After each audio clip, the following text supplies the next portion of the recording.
Hello, Mark. I'm Sylvia, and my student number is 28. Now I'm going to read the opinion pages up at Contributor, a sister's eulogy for Steve Jobs by Mona Simpson, October 30th, 2011. I grew up as an only child with a single mother because we were poor and because I knew my father had immigrated from Syria. I imagined he looks like Omar Sharif. I hoped he would be rich and kind and would come into our lives and our not yet furnished apartment and help us. Later, after I'd met my father, I tried to believe he'd changed his number and left no forwarding address because he was an idealistic revolutionary, plotting a new world for Arab people. Even as a feminist, my whole life I'd been waiting for a man to love, who would love me. For decades, I'd thought that man would be my father. When I was 25, I met that man and he was my brother. By then, I lived in New York, where I was trying to write my first novel. I had a job at a small magazine in an office the size of a closet, with three other aspiring writers.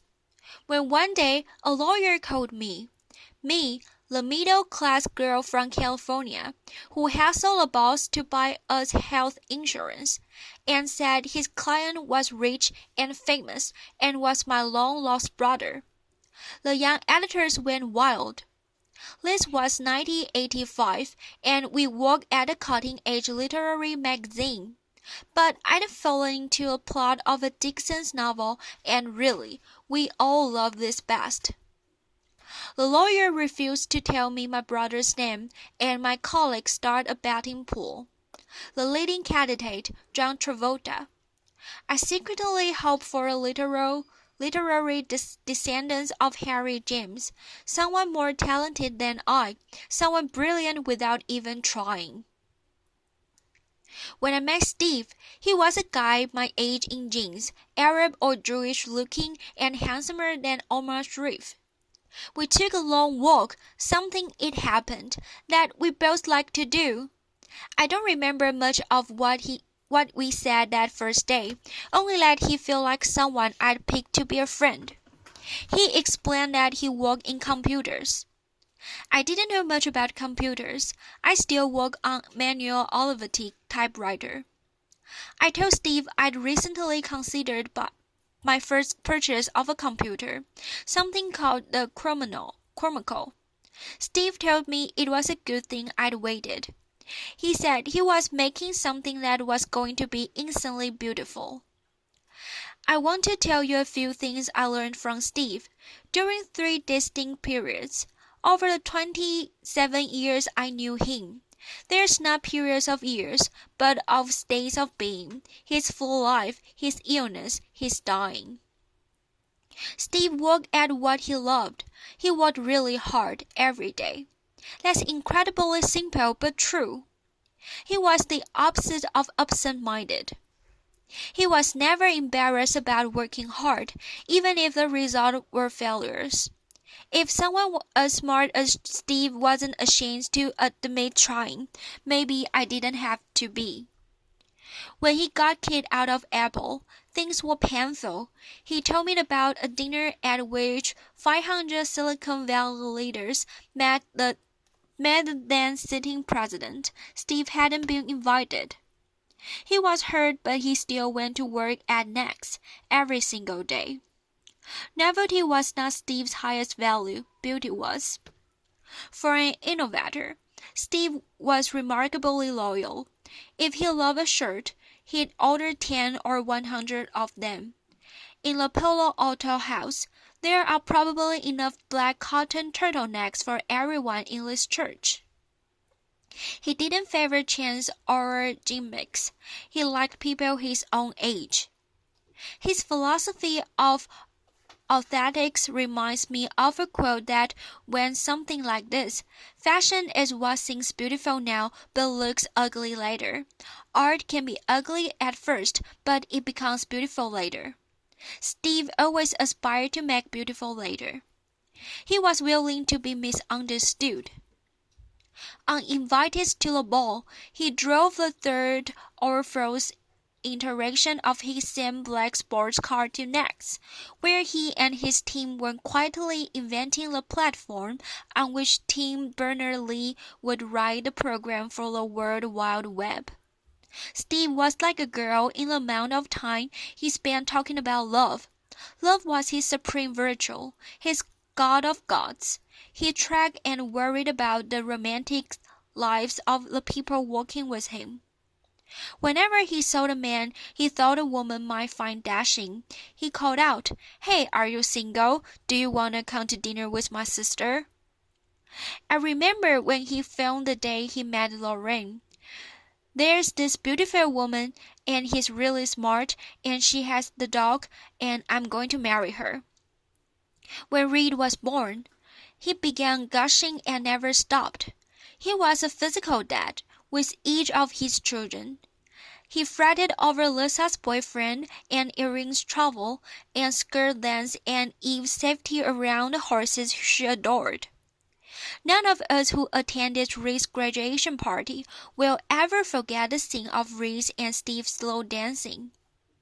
His abiding love for Lorraine sustained him. He believed that love happened all the time, everywhere. In that most important way, Steve was never ironic, never cynical, never pessimistic. I try to learn from that still. Steve has been successful at a young age, and he felt that he had isolated him. Most of the choices he made from the time I knew him were designed to dissolve the walls around him.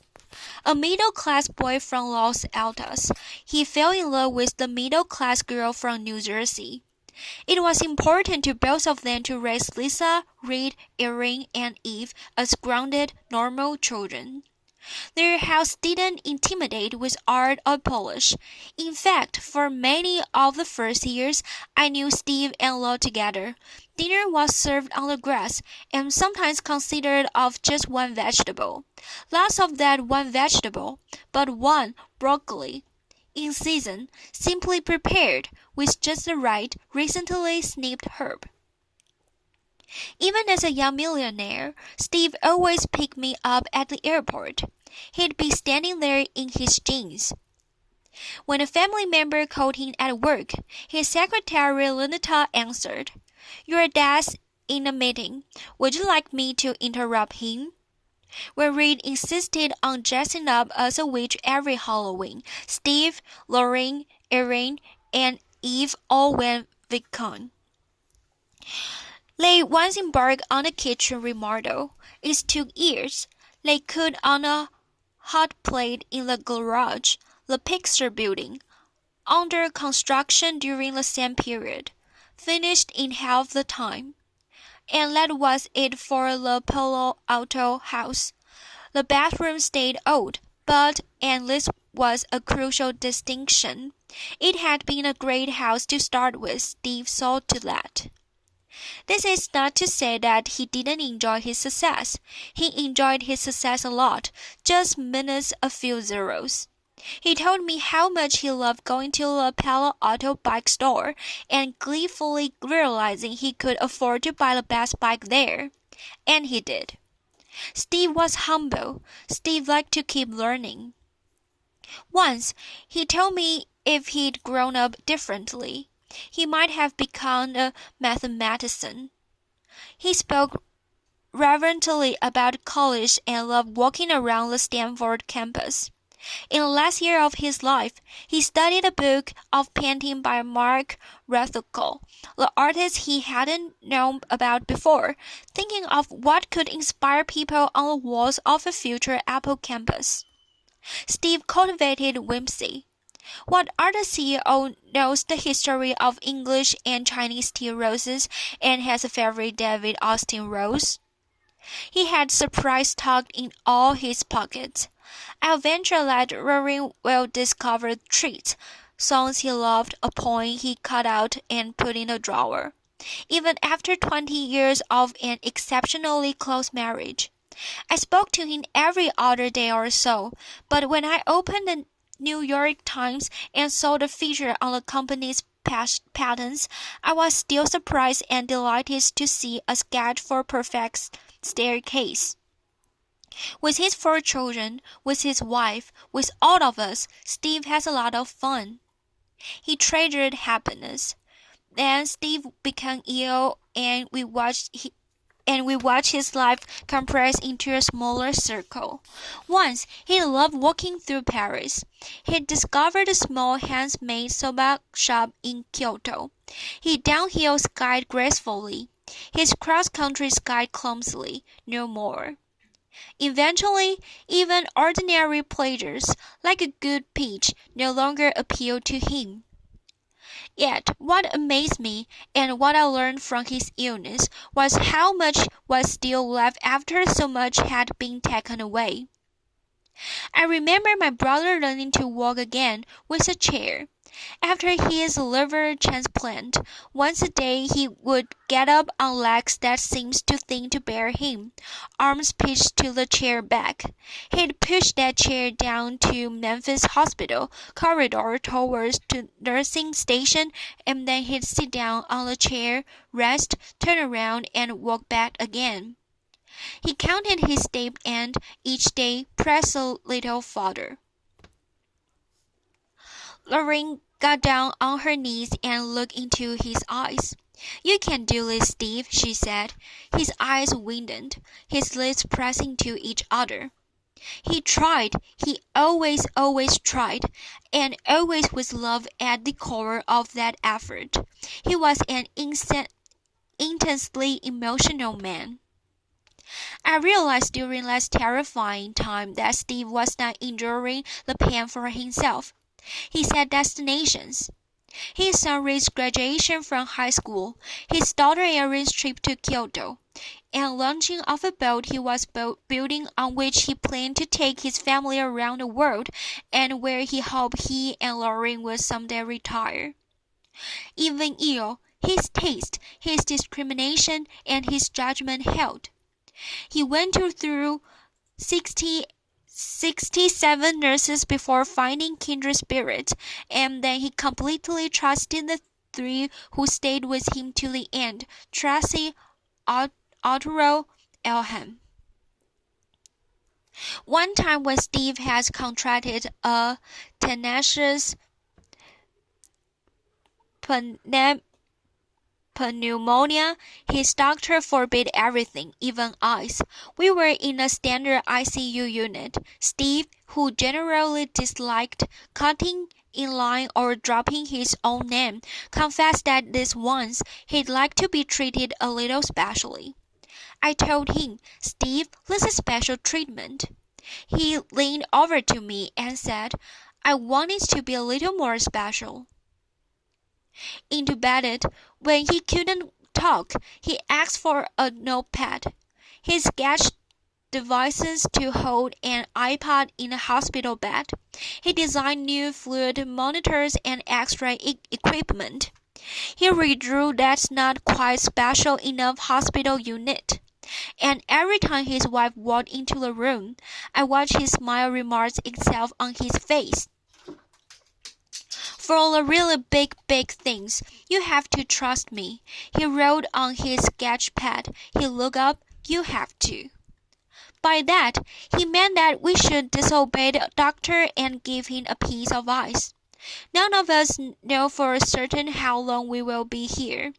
On Steve's better days, even in the last year, he embarked upon projects and elicited promises from his friends at Apple to finish them. Some boat builders in the Netherlands have a gorgeous stainless steel hull ready to be covered with the finished wood. His 3 daughters remain unmarried, his 2 youngest still girls, and he'd wanted to walk them down the aisles as he'd walked me the day of my wedding. We all, in the end, die in miniatures, in the middle of a story, of many stories. I suppose it's not quite accurate to call the death of someone who lived with cancer for years unexpected, but Steve's death was unexpected for us. What I learned from my brother's death was that character is essential. What he was how he died. Tuesday morning, he called me to ask me to hurry up to Palo Alto. His tone was affectionate, dear, loving, but like someone whose luggage was already strapped onto a vehicle, who was already on the beginning of his journey, even as he was sorry, truly deeply sorry, to be leaving us. He started his farewell and I stopped him. I said, "Wait, I'm coming.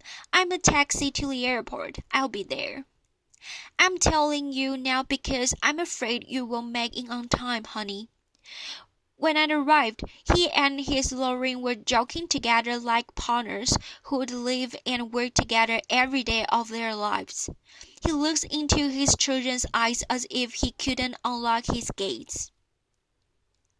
Until 2 in the afternoon, his wife could rouse him to talk to his friend from Apple. Then, after a while, it was clear that he would no longer walk to us. His breathing changed. It became severe, deliberate, purposeful. I could feel him counting his steps again, pushing farther than before. This is what I learned. He was working at this too. That didn't happen to Steve. He achieved it. He told me, when he was saying goodbye and telling me he was sorry, so sorry we wouldn't be able to all together as we'd always planned, that he was going to a better place. Dr. Fisher gave him a 500% chance of making it through the night. He made it through the night. Laurie next to him on the bed sometimes stirred up when there was a longer pause between his breaths. She and I looked at each other. Then he would heave a deep breath and begin again. "This has to be done." Even now, he had a stern, still handsome profile, the profile of an absolutist, a romantic. His breath indicated an arduous journey, some steep path, altitude. He seems to be climbing. But with that will, that work ethic, that strength, there was also sweet Steve's capacity for wonderment. The artist believed in the ideal, the still more beautiful later. Steve's final words, hours earlier, were monosyllables repeated 3 times. Before embarking, he'd look at his sister Patty, then for a long time at his children, then at his wife partner Lorraine, and then over their shoulders past them.